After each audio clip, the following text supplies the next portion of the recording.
Hey everyone, Vito from MoreBeer. We got another episode of the Mashup coming to you, and we're talking with Wynn at Wondrous Brewing about West Coast IPAs.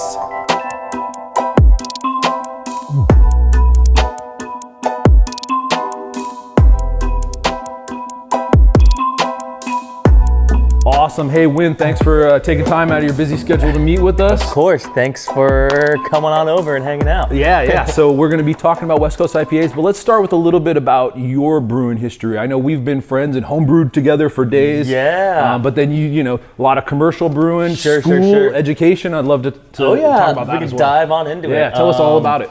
Yeah, I mean, I got started back when I was like 16, 17, back in Concord, EJ Fair, back in those days. Shout out to my mom, Becky, for hooking that one up.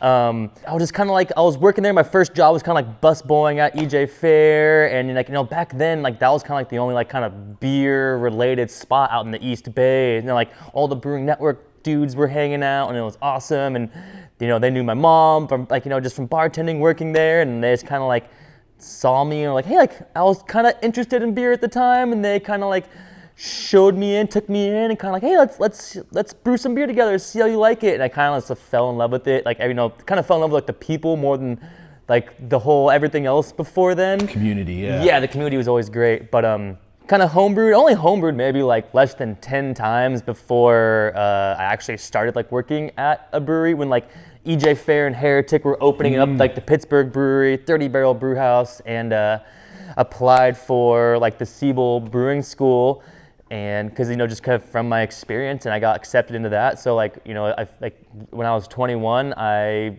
did the whole Chicago, Domans, and Munich brewing school program, and it was just like one of the best things ever. It was super cool. Learned so much. Met so many great people, and I would do it all over again if I could.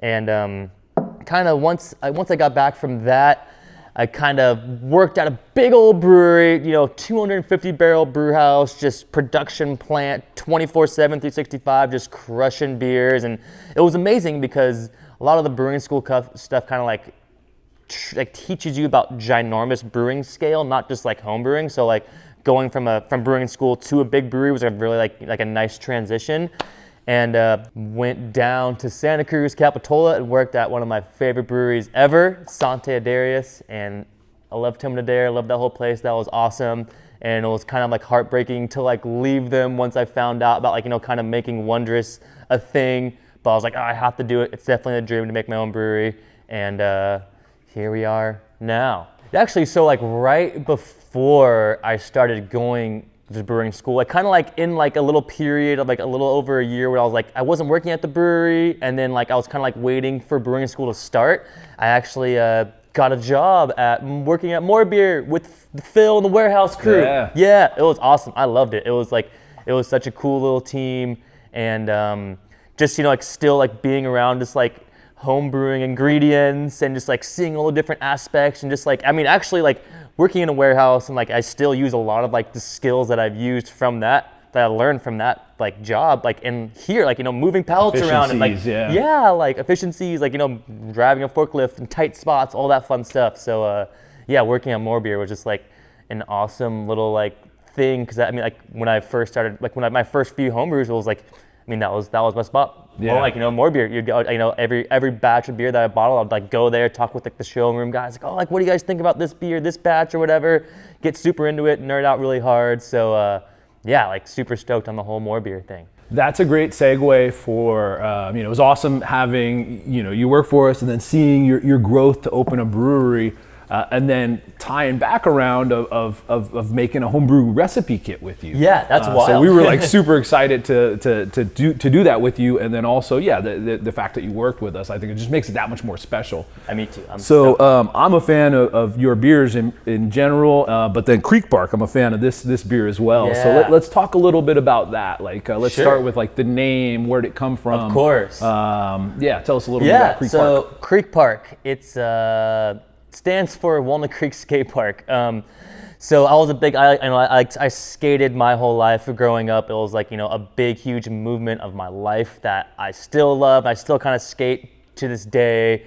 And actually like hanging out at Creek Park and just, you know, like it was like a place to like kind of escape from like the daily life and just like have fun with your friends and like push yourself to do better and everything. And you know, like sometimes like we deserve like a little break. You know, we were like skating hard in the sun all day, and like I remember the first time I actually like really like sat down and drank a beer was on the Creek Park bench. So like there's these little like barbecue benches right outside of the skate park, and my buddy Dane King at the time like went down to the store, got us all like 40s of MGD, and we all like sat down on the bench, and I was just like me, like best friend at the time, and we were just like drinking it, and I was just like, man, like this is like such a cool like feel, like obviously we were drinking beers, it was fun, but like I never like had like that feeling of just like, you know, hanging out, drinking a beer, just like having fun with guys and just hanging out and just like feeling loose, and like I just like really loved that feeling. And it just kind of like, you know, inspired like, oh, like beer is like this like really cool, great, fun thing. And social, yeah, it's definitely like a social thing. You share it. Yeah. Exactly. I love, you know, just like it brings people together. It's a great thing. So like the logo for Creek Park is like that bench, and like that bench was like the first time I ever like experienced beer in like a really like just like classic, mature, like awesome, great way. And just learned so many things at Creek Park as well, just kind of skateboarding and everything. So we always try to push ourselves with that beer. Like, you know, it's always like that's like the recipe always stayed the same, like, you know, just finding different qualities of hops and just like trying to like, like putting like, you know, putting the best lots and everything into that beer is always a super fun thing. And it's just Creek Park IPA now. That's an awesome story. As a skater myself and a fan of skateboarding, I love the history on that. That's rad. So it's a West Coast IPA. Correct. Let's talk about, I mean, this specific beer, but then West Coast IPAs in general. Like, what makes them different from, you know, a traditional old school American IPA or even a British IPA? Of course. Yeah, I would say, you know, like it's, in the last probably like 5 to 10 years, I would say West Coast IPA has probably taken like a more like modern look. But, you know, like, you know, pre 2010, like West Coast IPA was kind of like this, you know, like just like aggressively like hopped, kind of, you know, really 100 bitter. IBUs. Yeah, just like, oh, the more IBUs you can pack in there, the better.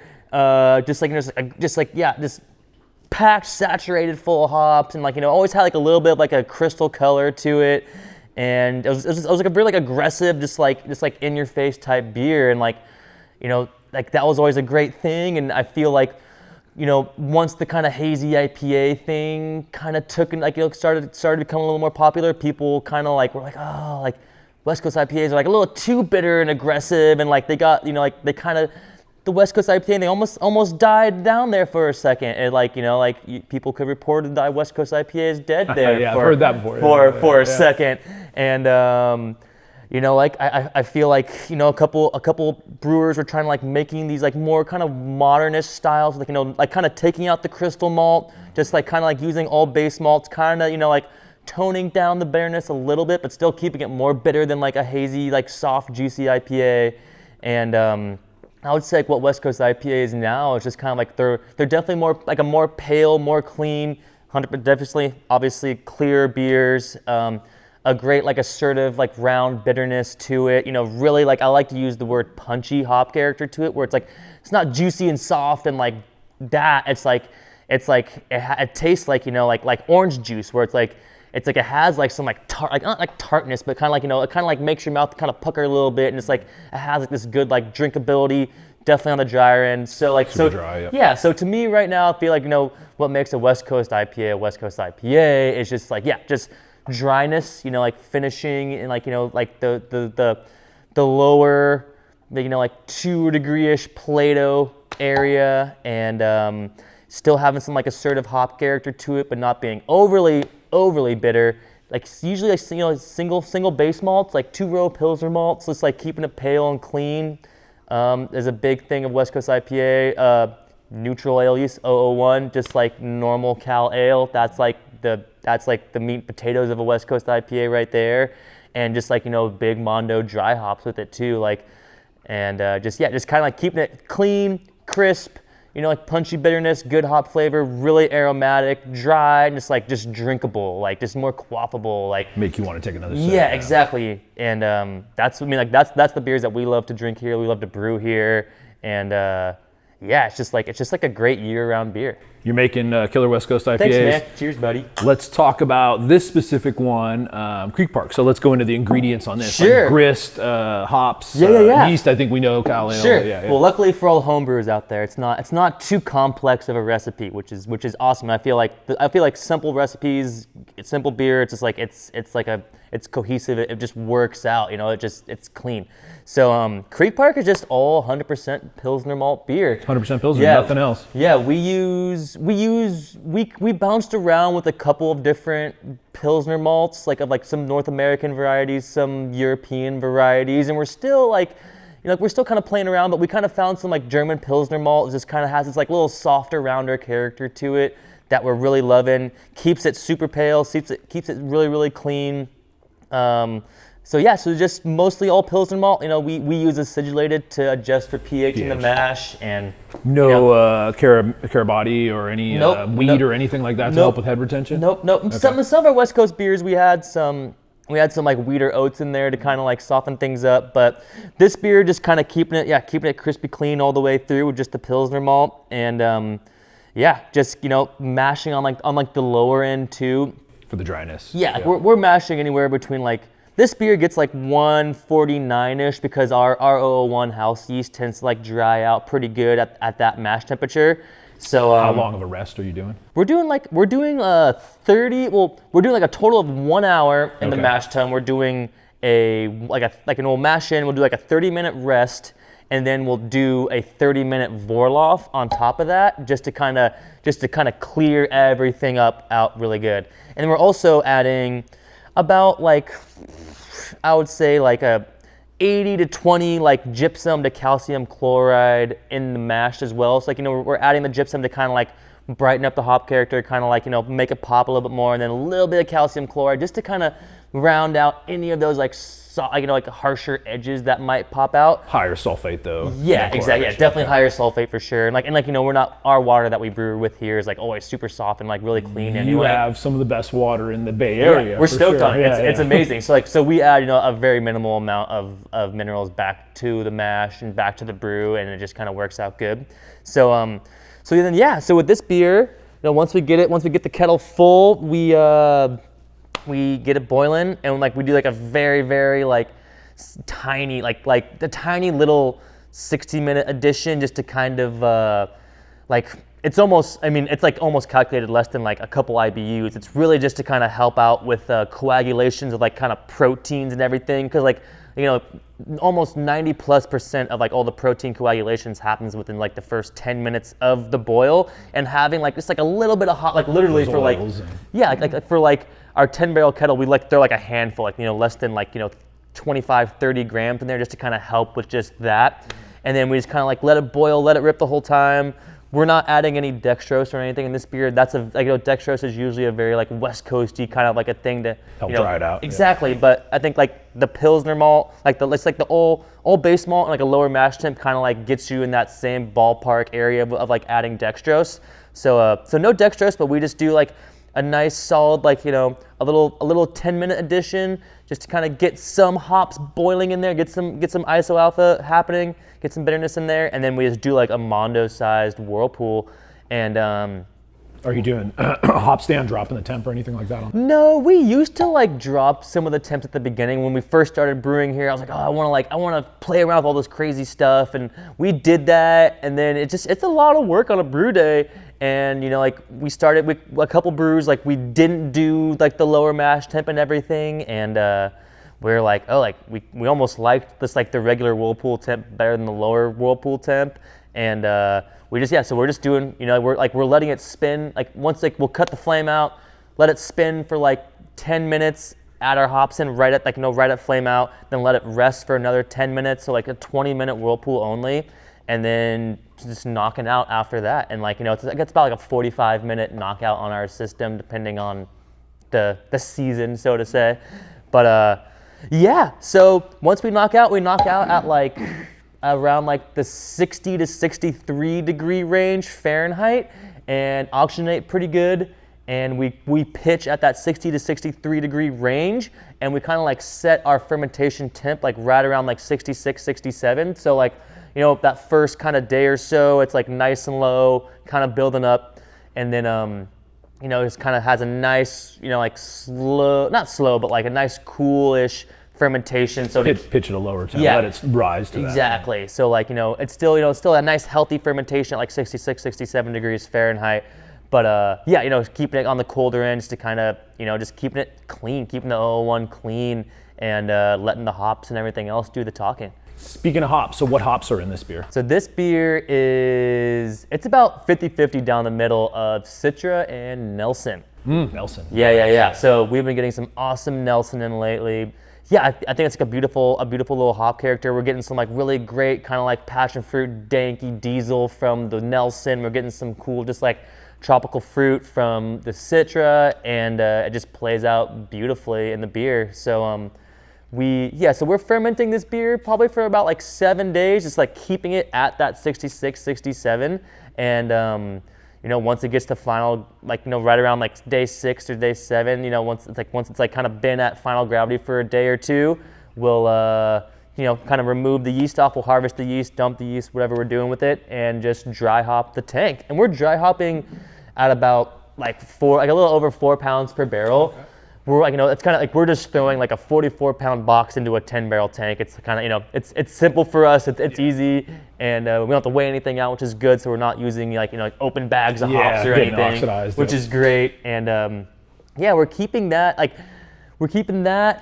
on the hops and the dry hop for about like anywhere from like 4 to 6 days, depending on yeah, and like at that point, you know, like right when we dry hop as well, we turn the temperature up on the tank. So like, you know, I'll set the temperature to like 68.5-ish. So as it's, you know, like there's still a little bit of yeast activity in there with like when you put the hops in. So like, you know, it's kind of, you know, it's turning up on itself. It's kind of like, you know, doing like the whole, you know, the hop, like the green rest, the hop rest, you know, kind of like waiting for the hop creep to go away. Yep. And yeah, you know, like every beer before we crash every beer, which I highly suggest for any brewer, is doing a diacetyl test. It's not that hard. Just kind of, you know, like we just take a sample within like a covered type of like cup. I use like a little like a steel metal water bottle with like a little lid on it, and I'll just like put the sample in there and like put that sample in like a little bucket of hot water, and just let it warm up, and just kind of like you know, keep smelling it as it warms up, detect for diacetyl, and then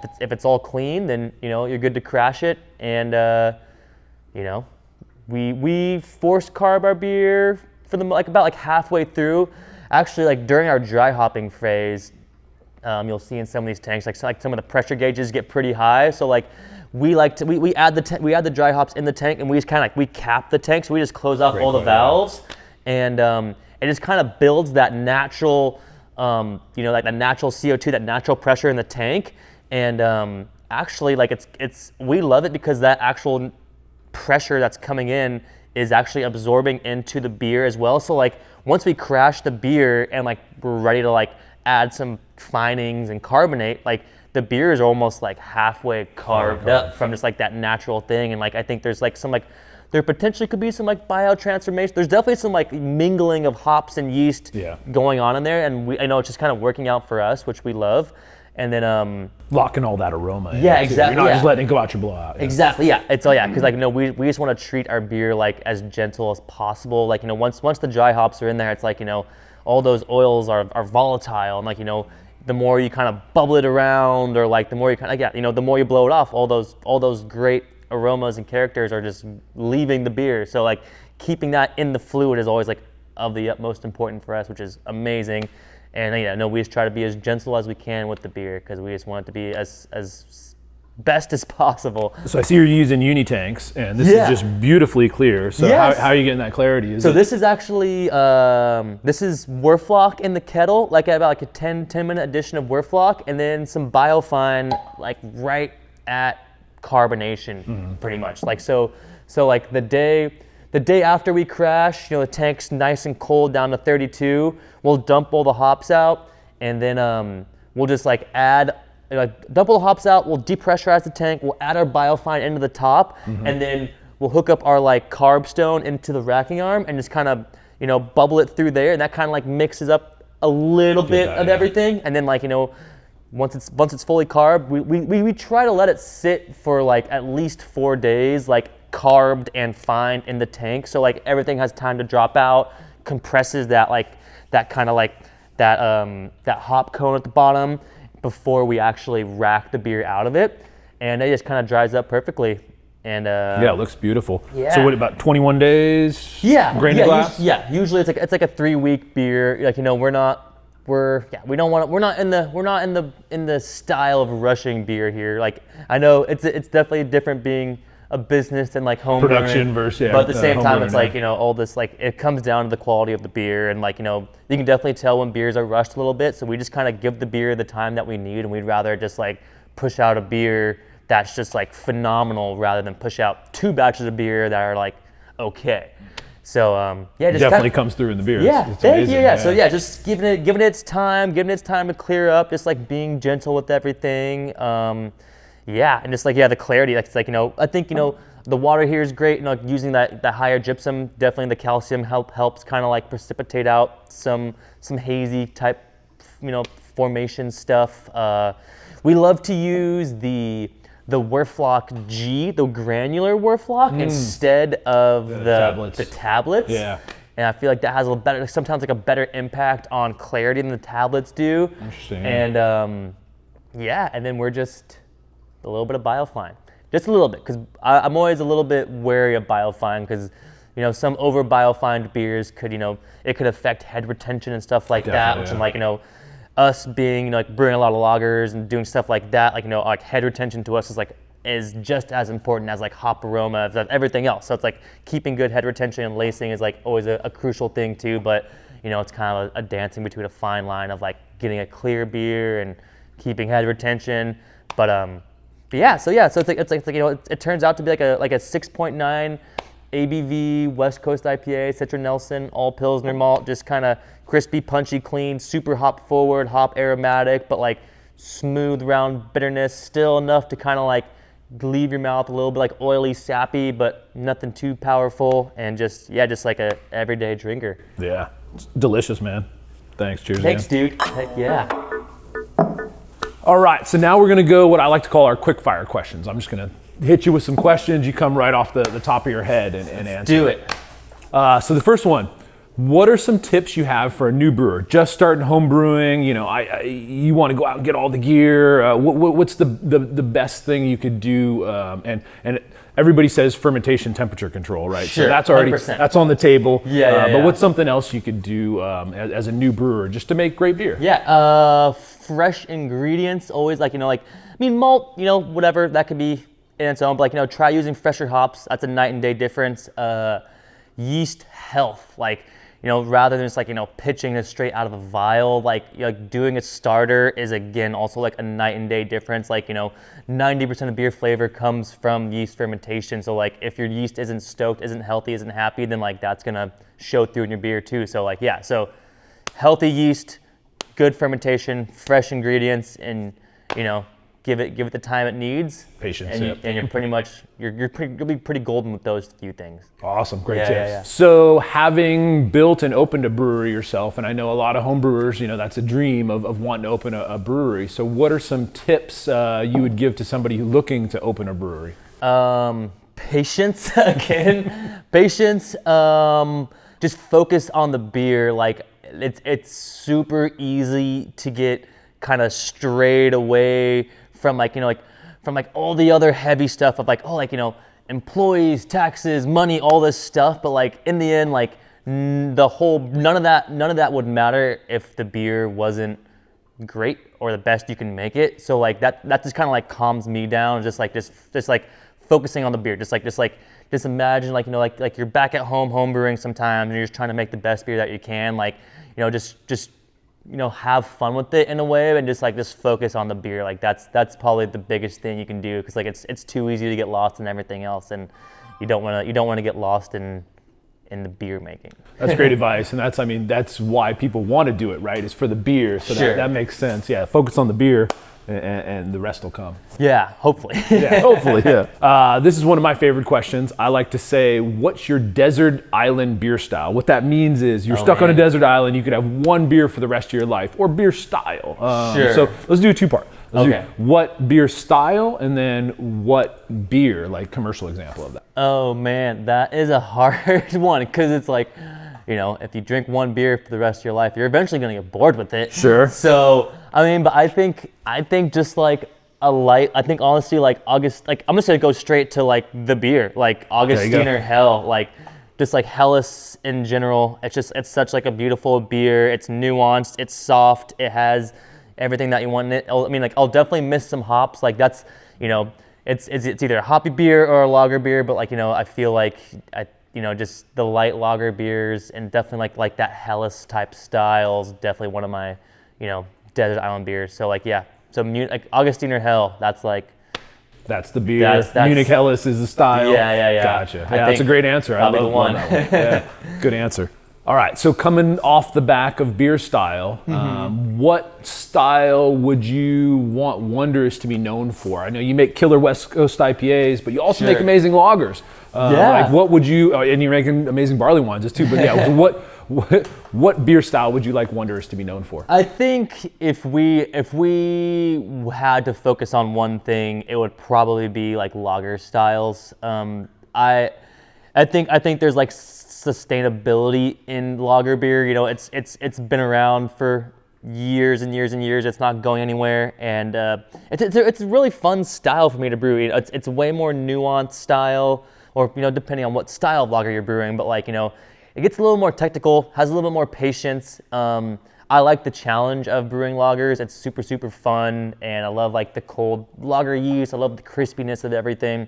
So I think we are actually slowly like transitioning into like going like 80 to 20 like lagers to like ales at the moment. Like, and it's like there's not like in this part of the Bay Area, there's not like a whole lot of lager breweries, and being a business now, like standing out, differentiating yourself, and like what makes you different than other breweries. I feel like us making these lagers, doing it the right way, following like the Reinheitsgebot, like doing the step mashes, decoction, all that fun classic, like lagering techniques. It's just super, super fun. And like, I love brewing IPA, I love hoppy beers and everything, but like dry hopping, 8 pounds per barrel, mosaic, it's great, it's a beautiful beer, but like, everybody can kind of do that. And it's not the most different thing to me. So I think we're just going to slowly just become the old man lager brewery, which I'm super down with. Yeah, I think that's awesome. I love lagers. That's a great segue for the next question I'd like to fire at you.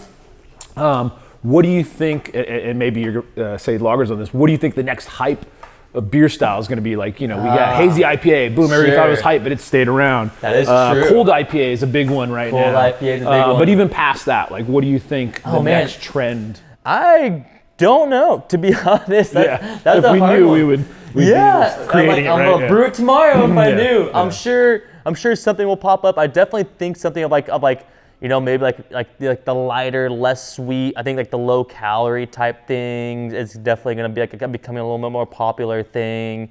But yeah, it's hard. I think just like lighter, more like drinkable daily beers is like becoming a little bit more popular for like the nerdy beer drinker. I agree, yeah, and I think like kind of back to when you were talking about the Creek Park, like just all our first and great memories of just sitting back and having a beer, and it wasn't about this pretentious like how sweet it is, how much fruit's packed in it. It's just like, this is a beer. Yeah. I can enjoy it, and I can enjoy company. Exactly. Yeah, company, just friends, just like we're not worried about Untapped. We're just hanging out. We're just like, we're not rating the beer. It's just like, oh, this beer's a tasty one. We're hanging out, drinking it, and like that's just like, that's always a great thing. I feel like that's gonna happen, but at the same time, there's always gonna be like room for other crazy, nerdy, fun beer stuff, and I love that too. I love the exploration of it too. I've never been one of those guys who's like, it's like great if they're experimenting. I want to see newness. Newness is great. I agree. Newness.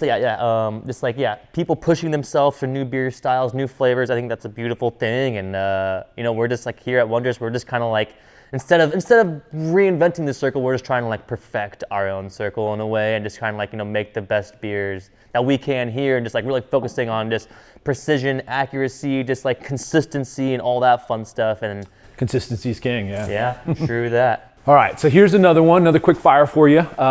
If you could sit back, have a beer, talk like we're doing with one person, dead or alive, who would it be and what would you talk about? I think I know who you're gonna answer, but I wanna hear. Oh man, I don't even know who I'm gonna answer. Whoa, that's a big one. I mean, it's crazy. Like at the Bistro Fest, a few weeks ago, like I got to like hang out with Vinny for the Congratulations, by the way. Let's stop and give you your flowers for that. This man got first place at the Bistro, which is like one of the premier double and triple IPA festivals. Anyways, go on. Yeah, Sorry, I mean, no worries. Like it was a crazy thing. So I mean, like I got Vinny, I definitely got to like hang out with this one of my this one of the brewing gods that is Vinny. He's just amazing. He's awesome. And so I crossed that one off the list. I mean, even like working with like Tim, like over at Sante, like yeah. he's like, between like those two guys, they always had like, you know, great, like just like some of the most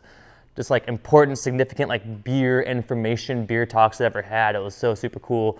Honestly, I would have to bring back Tasty for that one. That's what I was thinking, I didn't even think about that till right now. Yeah. Because like I know I would just wonder what he would.